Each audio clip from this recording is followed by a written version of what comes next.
घेणार आहोत। कोकण किनारपट्टीवरील पावसाची तीव्रता कमी होणार आहे। उत्तर कोकणात काही ठिकाणी मुसळधार पावसाची शक्यता आहे। उद्या संध्याकाळपर्यंत समुद्र खवळलेला असल्याने मच्छीमारांना समुद्रात न जाण्याचा इशारा देण्यात आला आहे। तळ कोकणात सततच्या पावसामुळे दोडामार्ग तालुक्यातल्या तिलारी धरण 100% भरलं। सध्या धरणातून पाण्याचा विसर्ग सुरू आहे। तिलारी धरणाच्या विसर्गासोबतच तेरवण मेढे इथल्या उन्नई बंधाऱ्यातनं विसर्ग सुरू करण्यात आलाय। या दोन्ही स्रोतांमधून निघणारं पाणी थेट तिलारी नदीपात्रात जात असल्यानं नदीच्या पाणी पातळीत लक्षणीय वाढ झाली आहे। प्रशासनाने तिलारी नदीकाठच्या गावांना सतर्कतेचा इशारा दिलाय।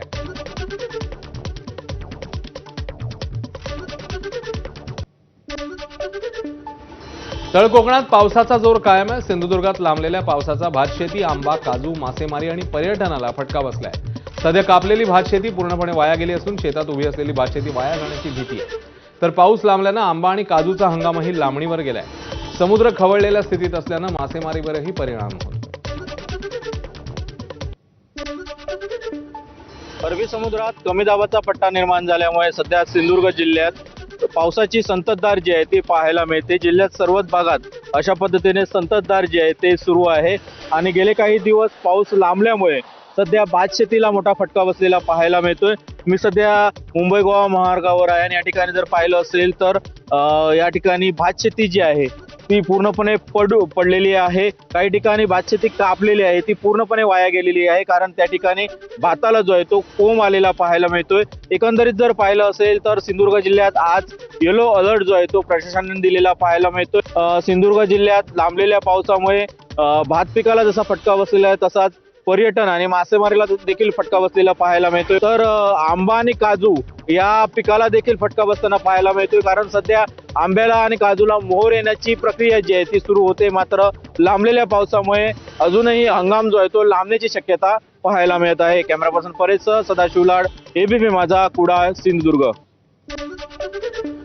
नाशिकमध्ये गेल्या काही दिवसांपासून बदललेल्या हवामानामुळे द्राक्ष उत्पादक शेतकऱ्यांची चिंता वाढली आहे। लासलगाव परिसरात झालेला पाऊस आणि सकाळी पडणारा धुकं यामुळे द्राक्ष बागांवर दुहेरी संकट निर्माण झालंय। बदलत्या हवामानामुळे द्राक्ष बागांवर बुरशीजन्य आजाराचा प्रादुर्भाव वाढला असल्यानं अतिरिक्त औषध फवारणी करावी लागते।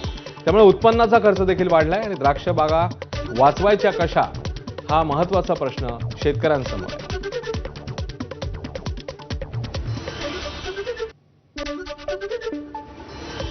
गेल्या काही दिवसांपासून सुरू असलेल्या अवकाळी पाऊस आणि खराब हवामानाचा मासळी उत्पादनाला मोठा फटका बसला। रायगड जिल्ह्यामध्ये मासळांची आवक कमी झाली आहे, त्यामुळे मासळीच्या दरात वाढ झाली आहे। ग्राहकांनी मासे खरेदीकडे पाठ फिरवली। सुरमई, पापलेट, कोळंबी, बांगडा, रावस या माशांच्या किमतीत मोठी वाढ झाल्यानं ग्राहक आता कमी किमतीत मिळणारी मासळी खरेदी करतायत। जळगाव जिल्ह्यात केळीचे दर सध्या निचांकी पातळीवर आहेत आणि केळी उत्पादक शेतकऱ्यांचं मोठं आर्थिक नुकसान होत आहे। या विरोधात ठाकरेंच्या शिवसेनेने जन आक्रोश मोर्चा काढलाय।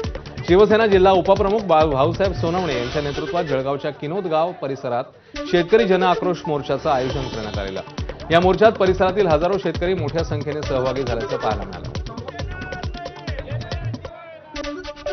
कालपासून राज्यातील हमीभाव केंद्रावर सोयाबीन नोंदणी सुरू झाली आहे। सोयाबीन नोंदणीसाठी ई-पॉज मशीनवर नोंदणी करण्याकरता शेतकऱ्यांनी स्वतः उपस्थित राहणं बंधनकारक आहे। बुलढाण्यात अनेक केंद्रांवर नोंदणीसाठी शेतकऱ्यांनी रांग लावलेली, तर काही ठिकाणी शेतकऱ्यांनी मुक्काम देखील केल्याचं पाहायला मिळालं।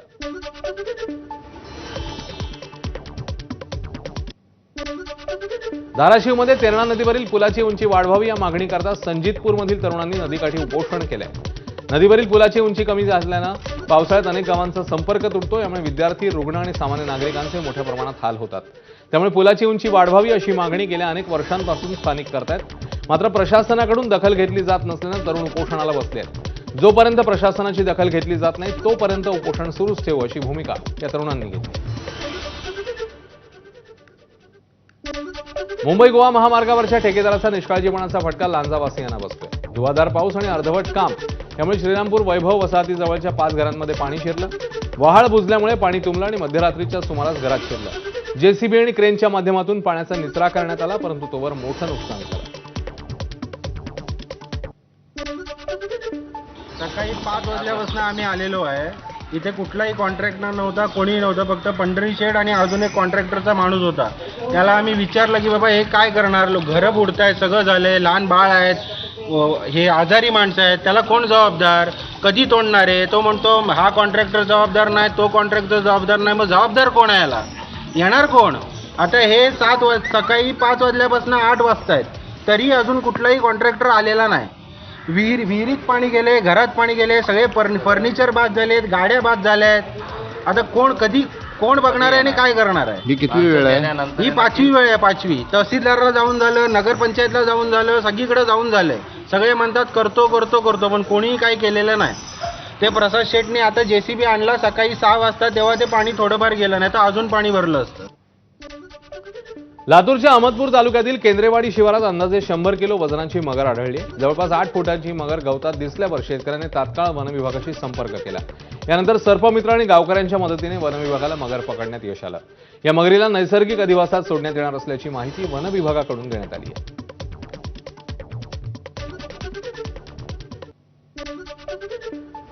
पंढरपूरमध्ये आज कार्तिक शुद्ध दशमीला विठुरायाच्या पदस्पर्श दर्शनाची रांग थेट गोपाळपूरमधल्या 13वा पत्रा शेडपर्यंत पोहोचल्याचं पाहायला मिळालं. आज सकाळी दर्शन रांगेत उभं राहिलेल्या भाविकांचं दर्शन उद्या म्हणजे कार्तिक शुद्ध एकादशीला होणार असून कितीही वेळ लागला तरी दर्शन घेऊन जाणार अशी भावना या भाविकांनी उपस्थित केली. तर मंदिर समितीकडून भाविकांसाठी मोफत जेवण, पिण्याचं पाणी आणि आवश्यक सोयीसुविधा उपलब्ध करून देण्यात आल्या.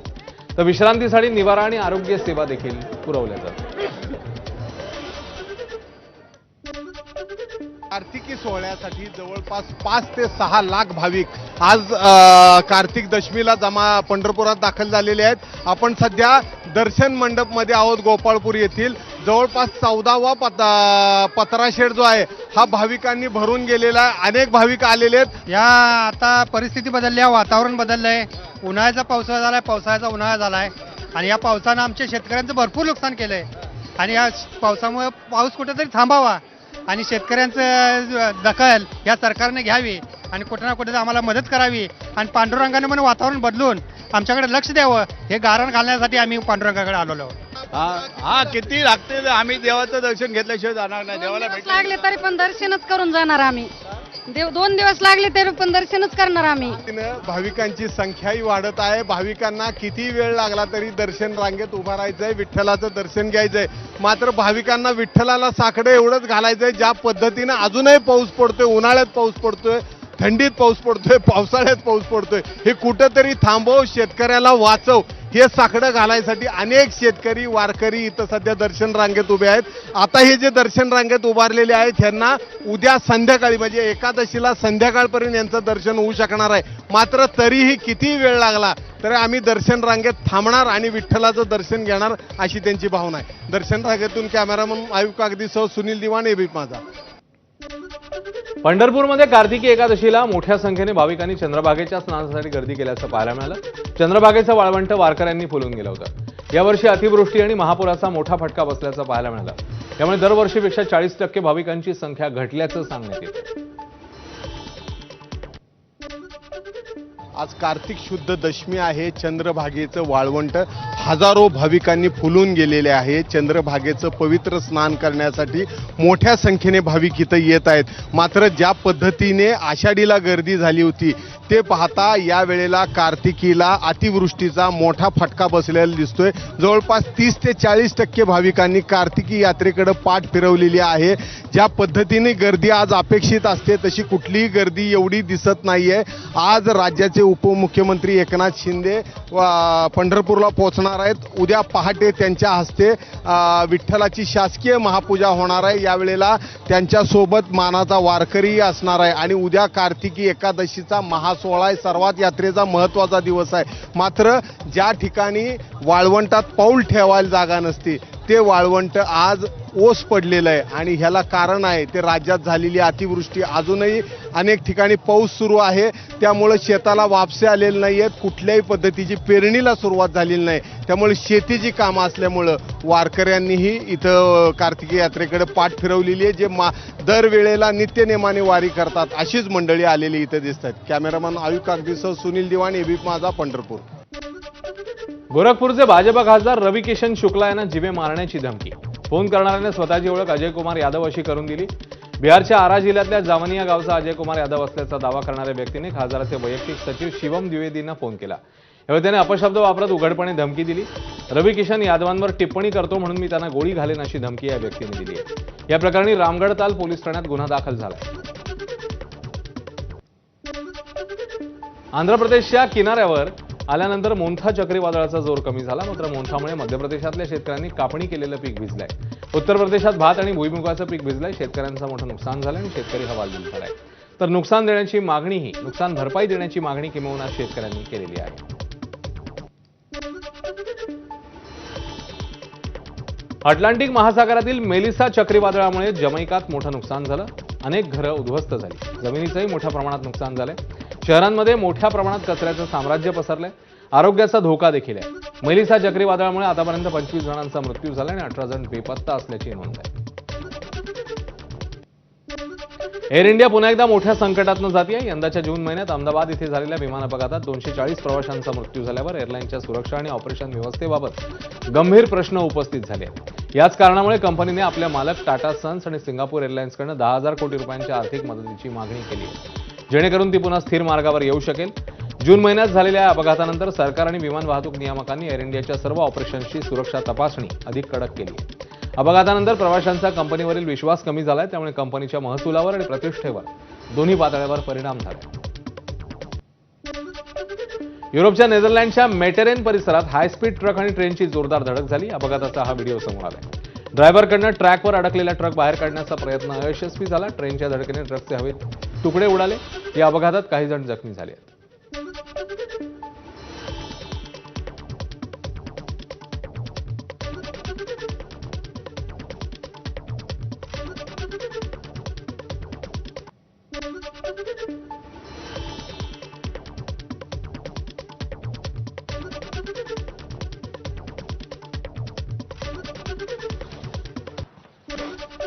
बंगळुरूमध्ये ऑनलाईन खरेदीबाबत धक्कादायक घटना समोर आली. एका व्यक्तीने अमेझॉनवरून 1,85,000चा सॅमसंग Z फोल्ड हा स्मार्टफोन मागवलेला.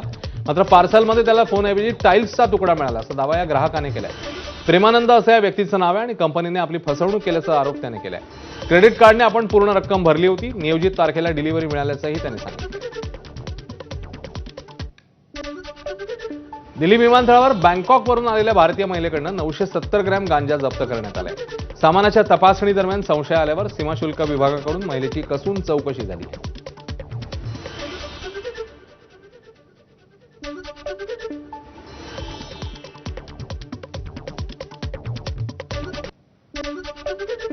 रशियाचे राष्ट्राध्यक्ष पुतीन डिसेंबरमध्ये भारत दौऱ्यावर येतील अशी माहिती आहे. 5 आणि 6 डिसेंबरला पुतीन भारत दौरा करू शकतात. 23व्या भारत रशिया वार्षिक शिखर परिषदेसाठी पुतीन भारताला भेट देणार आहेत. रशियाचे संरक्षण मंत्री आणि परराष्ट्र मंत्री 4 डिसेंबरला भारतात येण्याची शक्यता आहे. ज्येष्ठ अभिनेते धर्मेंद्र यांच्या प्रकृतीत बिघाड झाल्यानं ब्रिज कँडी रुग्णालयात त्यांना दाखल करण्यात आले. धर्मेंद्र यांना रेग्युलर चेकअपसाठी रुग्णालयात आणण्यात आले. त्यांना कोणतीही गंभीर आरोग्याची समस्या नाही असं कौटुंबिक सूत्रांकडून सांगण्यात येत आहे. धर्मेंद्र लवकरच श्रीराम राघवन दिग्दर्शित 21 या चित्रपटात दिसणार आहेत. या चित्रपटात ते अगस्त्य नंदांच्या आजोबांची भूमिका करणार आहेत. हा चित्रपट अरुण खेतरपाल यांच्या कथेवर आधारित आहे.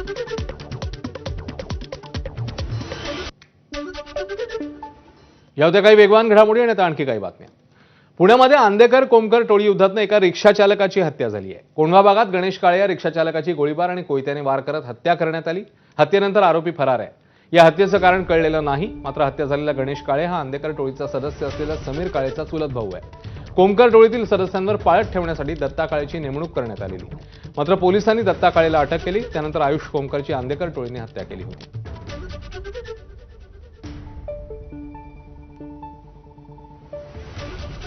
पवईमध्ये मुलांना ओलीस ठेवून धमकावणाऱ्या रोहित आर्यचा पोलिसांनी एन्काउंटर केला. त्यानंतर काल रात्री 2:30 वाजता रोहितच्या मृतदेहावर अंत्यसंस्कार करण्यात आले. पुण्यातल्या वैकुंठ स्मशानभूमीत अगदी मोजक्या लोकांची यावेळी उपस्थिती होती. त्याची पत्नी, मुलगा, मेहुणा आणि इतर 2 नातेवाईक असे 5 लोक अंत्यसंस्काराला उपस्थित होते. यावेळी नातेवाईकांनी कोणतीही प्रतिक्रिया देण्यास नकार दिला.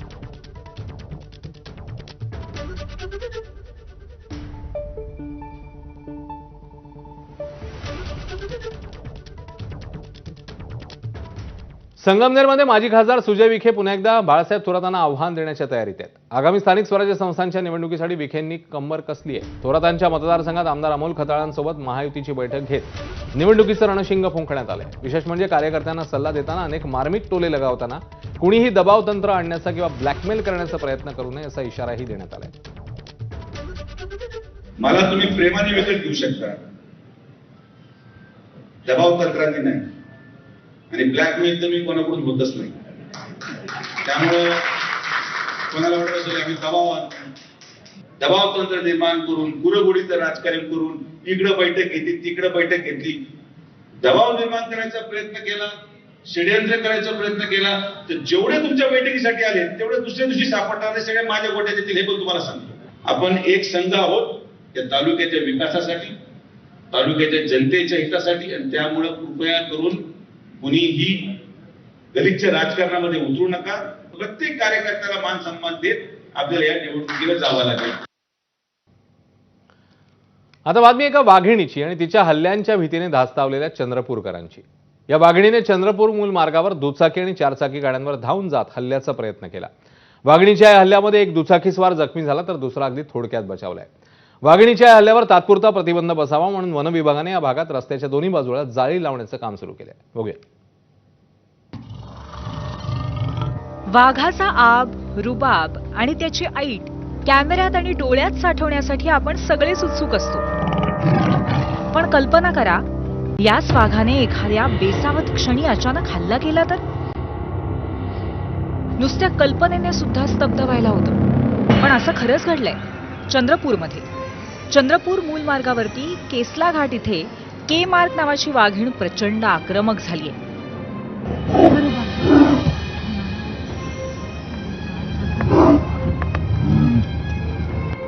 आणि येणाऱ्या जाणाऱ्या प्रवाशांवरती हल्ला करते.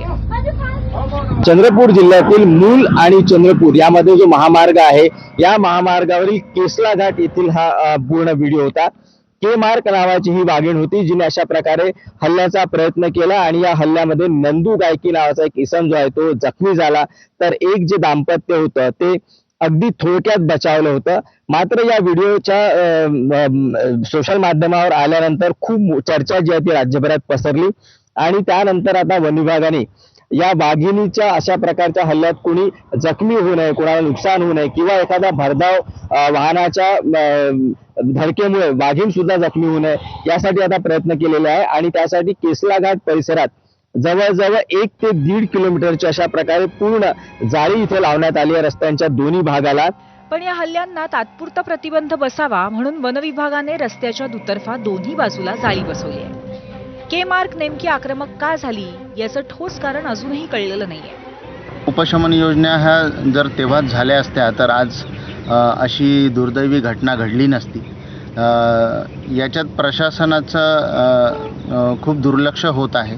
लवकरात लवकर त्यांनी उपशमन योजना जर राबवल्या तर अशा घटना घडणार नाही आणि वन्यजीवांचे जीव हे वाचतील आणि मानवांचे सुद्धा जीव वाचतील. कारण याच्यात जे वाघीण आहे ते मानवावरती हल्ला करत आहे. तर ह्या हायवेमुळे एक तर वन्यजीव आणि मानव हे दोघेही ह्या हायवेमुळे बाधित झालेले आहे. तर प्रशासनाने लवकरात लवकर इथे उपशमन योजना राबवावी. चंद्रपूर जिल्ह्यात वाघ मानव संघर्ष अधिक तीव्र झालाय. 2 महिन्यात वाघांनी 11 जणांच्या नरडीचा घोट घेतलाय. चंद्रपूरमध्ये वाघांची संख्या लक्षणीय वाढली आहे. त्यामुळे वाघ आता गावाकडे वळू लागले. चंद्रपूरमधल्या वाघांचं इतरत्र स्थलांतर करावं असं मुख्यमंत्री फडणवीसांच्या काकू शोभा फडणवीस यांनीही सुचवलं होतं. वाघ आणि मानव यांच्यातला संघर्ष टोकाला जाण्यापूर्वी वाघाने आणखी बळी घेण्याआधी किंवा स्थानिकांनी वाघांचा बंदोबस्त करण्याआधी वन विभागाने आणि प्रशासनाने ठोस पावलं उचलण्याची नितांत गरज आहे. सारंग पांडे, एबीपी माझा, चंद्रपूर.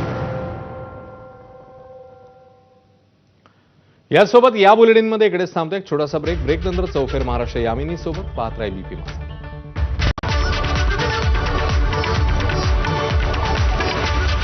आगामी स्थानिक स्वराज्य संस्थांच्या निवडणुकांच्या पार्श्वभूमीवरती सुजय विखे यांची मोर्चे बांधणी.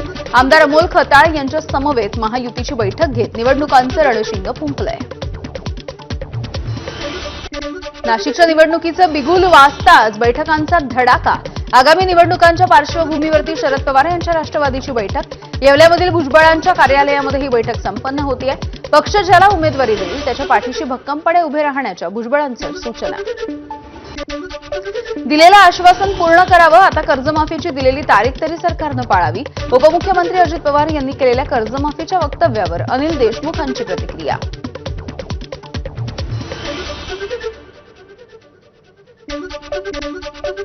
बीडमध्ये स्थानिक स्वराज्य संस्थांच्या निवडणुकीमध्ये शरद पवार यांच्या राष्ट्रवादीचा स्वबळाचा नारा. परळीमध्ये मुंडे बहीणभाऊ एकत्र आल्यामुळे पवारांच्या राष्ट्रवादीला फायदा होईल. शरद पवार यांच्या राष्ट्रवादीचे जिल्हाध्यक्ष राजेंद्र म्हस्के यांना विश्वास. रायगडमध्ये अजित पवार यांची राष्ट्रवादी आणि ठाकरेंची शिवसेना एकत्र निवडणुका लढवणार आहे. दादांच्या राष्ट्रवादीचे सुधाकर घारे आणि ठाकरेंच्या शिवसेनेचे नितीन सावंत यांच्यामध्ये बैठक आहे. शिंदे सेनेचे आमदार महेंद्र थोरवे यांना कोंडीत पकडण्यासाठी एकत्रितपणे निवडणुका लढवण्याचा निर्णय. युद्धात आणि निवडणुकीमध्ये गाफील राहू नये म्हणून आम्ही स्वतंत्र तयारी करत आहोत. महायुतीच्या संदर्भामध्ये उदय सामंत यांनी महत्त्वाचं विधान केलंय. तर निवडणुका स्वबळावरती लढवण्याची कार्यकर्त्यांची भावना असल्याची सामंतांची माहिती. पालघरमध्ये शिंदेंच्या शिवसेनेचा भाजपसह ठाकरे सेना आणि भाजपला मोठा धक्का. अनेक कार्यकर्त्यांनी शिंदेंच्या शिवसेनेमध्ये पक्षप्रवेश केलाय. ठाण्यामधील एकनाथ शिंदेंच्या निवासस्थानी हा पक्षप्रवेश पार पडला. पश्चिम रेल्वे मार्गावरती उद्या 5 तासांचा जम्बो ब्लॉक आहे. देखभाल दुरुस्तीच्या कामासाठी चर्चगेट ते मुंबई सेंट्रल स्थानकाच्या दरम्यान 5 तास हा जम्बो ब्लॉक घेतला जाईल. सकाळी 10:35 ते दुपारी 3:35 हा ब्लॉक असेल. पुढील आठवड्यामध्ये नगरपालिकांच्या निवडणुकांची घोषणा होण्याची शक्यता आहे. उपमुख्यमंत्री अजित पवार यांनी हे संकेत दिलेत. पुढील आठवड्यामध्ये आचारसंहिता लागण्याची शक्यता आहे. आधी 246 नगरपालिका नगरपरिषद. माझा उघडा डोळे बघा नीट. 100% गाईच्या दुधापासून बनलेले शुद्ध सोनेरी आणि दाणेदार गोवर्धन तूप. गर्वाने गोवर्धन.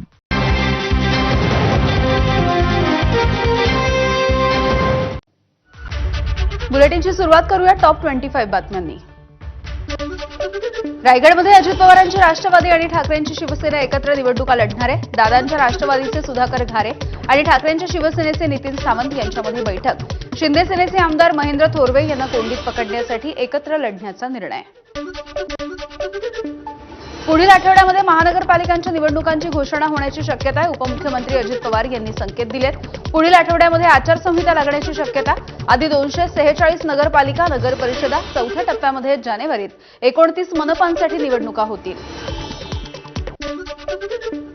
राज्यामध्ये 15,000 पदांसाठी पोलीस भरती. हिंगोली जिल्ह्यामध्ये 64 जागांसाठी पोलीस भरती होणार आहे. शिपाई आणि चालक या पदांसाठी ही भरतीची प्रक्रिया होणार असून 30 नोव्हेंबरपर्यंत अर्ज स्वीकारले जातील.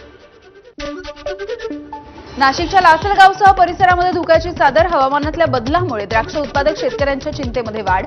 द्राक्ष बागांवरती बुरशीजन्य आजारांचा प्रादुर्भाव देखील वाढला. बुलडाण्यामध्ये भारतीय चलनाच्या बनावट नोटा बाळगणाऱ्या तरुणाला घेतलं ताब्यात. 22,200 रुपयांच्या बनावट नोटा हस्तगत. लातूरच्या अहमदपूर तालुक्यामधल्या केंद्रेवाडी शिवारामध्ये अंदाजे 100 किलो वजनाची मगर आढळली आहे. जवळपास 8 फुटाची ही मगर गवतामध्ये आढळली. वन विभागाला मगरीला पकडण्यामध्ये यश आलंय. रशियाचे राष्ट्राध्यक्ष पुतीन हे डिसेंबरमध्ये भारताच्या दौऱ्यावर येणार असल्याची माहिती. 5 आणि 6 डिसेंबरला पुतीन हे भारताच्या दौऱ्यावरती येण्याची शक्यता आहे. 23व्या भारत रशिया वार्षिक शिखर परिषदेसाठी पुतीन हे भारताला भेट देतील. एअर इंडियाने टाटा सन्स आणि सिंगापूर एअरलाइन्सकडून मागितली 10,000 कोटी रुपयांची मदत. अहमदाबाद विमान अपघाताच्या नंतर व्यवस्थेबाबत गंभीर प्रश्न. आर्थिक स्थिती पुन्हा एकदा स्थिर मार्गावरती आणायचा प्रयत्न सुरू आहे. आंध्र प्रदेशच्या किनाऱ्यावरती आल्यानंतर मोन्था चक्रीवादळाचा जोर कमी झालाय. मात्र या चक्रीवादळामुळे शेतकऱ्यांचं मोठं नुकसान झालंय.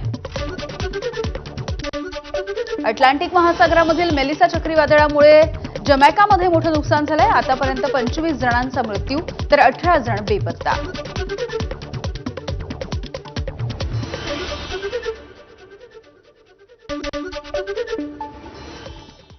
आणि यानंतर एक नजर टाकूयात हेडलाईन्सवर. Headlines brought to you by Chitale बंधू.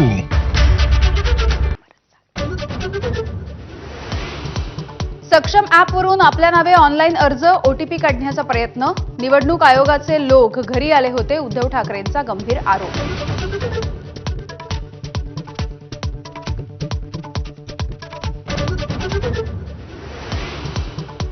दुबार तिबार मतदार आले तर तिथेच फोडून काढा. राज ठाकरेंची गर्जना. निवडणूक घेण्याची घाई का? निवडणूक आयोगाला सवाल.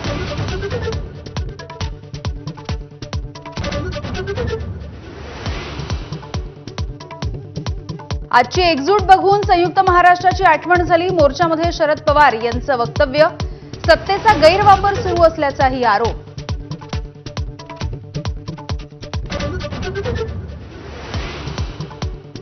मतदार याद्यांमधल्या गोंधळावरती मंत्र्यांचंही बोट. सदोष मतदार याद्यांवरती निवडणुका घेण्यासाठी आमचाही आक्षेप. हसन मुश्रीफ यांचा विरोधकांच्या सुरात सूर. तर दुबार नावं मतदार यादीमध्ये नको, शिरसाट बावनकुळेंचं वक्तव्य.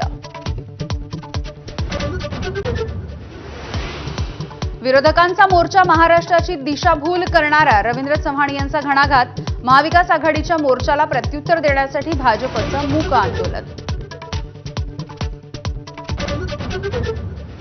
सत्याच्या मोर्चासाठी राज ठाकरेंचा दादर ते चर्चगेट लोकलला प्रवास. गर्दी असल्यामुळे सोडाव्या लागल्या 4 लोकल. ऑलिम्पिक असोसिएशन निवडणुकीमध्ये अजित पवार अध्यक्षपदी कायम राहणार. वरिष्ठ उपाध्यक्षपद मुरलीधर मोहोळ यांच्या पदरात पडणार. निवडणूक टाळण्यासाठी आज मुंबईमध्ये फडणवीसांच्या उपस्थितीत घडामोडी. सूत्रांची माहिती. पुण्यामध्ये आंदेकर कोमकर टोळी युद्धामधून रिक्षा चालक गणेश काळेची हत्या. मृत रिक्षा चालक आंदेकर टोळीमधील सदस्याचा भाऊ. हत्येचं कारण अद्याप